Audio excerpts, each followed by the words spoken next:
Hello, in this video, I'm going to tell you all about SMART goals.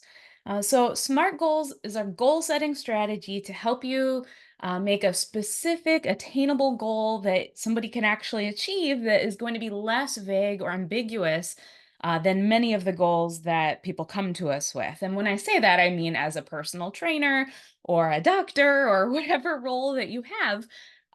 People are going to be coming to you and have goals of being in better shape or whatever it might be. They want to get stronger, faster, or whatever. And so it's our job as the professional to help that person set better goals. And SMART goals are a great way to do that. So SMART stands for specific, measurable, attainable, relevant, and time bound.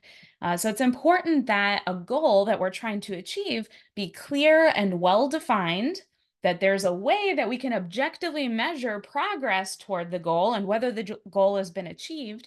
And the goal needs to be attainable. That's really important.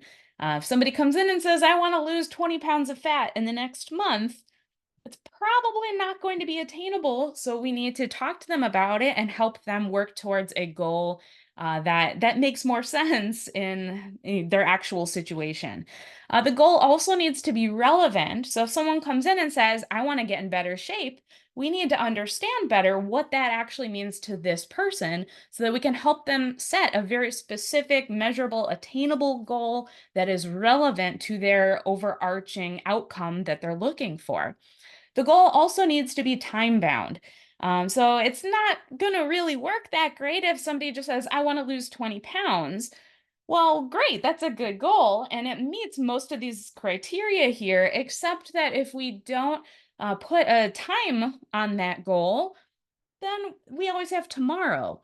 So if there is no time where we're trying to lose 20 pounds by on a certain date or a certain amount of time that passes, um, then there's always tomorrow. We can always do better tomorrow. We don't necessarily have to do well right now because we have all the time in the world to achieve our goals.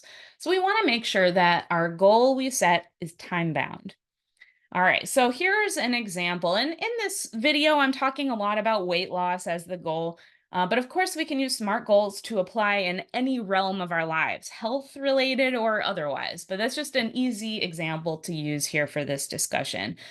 So I'll give you the example of the vague goal, I want to get in better shape. I can't tell you how many people have come to me with that vague goal. And my response is always, what does that mean to you?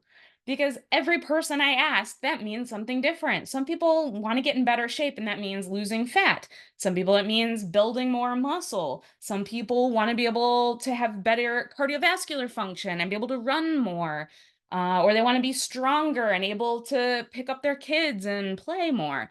So being in better shape means a completely different outcome to just about everybody. So that's the first thing, is really considering for yourself or for your patient or your client, what does that actually mean? And so then once you determine that, then you can work through and make a SMART goal. So, a SMART goal version of this vague goal, if the person were to say, being in better shape to me means losing fat. Great. Well, in that situation, a good SMART goal would be, I want to lose 10 pounds of fat within the next 12 weeks while maintaining muscle mass. Okay, so it is a SMART goal. It's very specific about what the person actually means when they say that they want to be in better shape. It's measurable because we can measure how much weight is lost, or we can measure body composition to make sure that fat is lost and not muscle. And then our A, it's very attainable. Most people, that's a very reasonable amount of time, 12 weeks to lose 10 pounds. So a lot of people could maybe lose weight faster than that.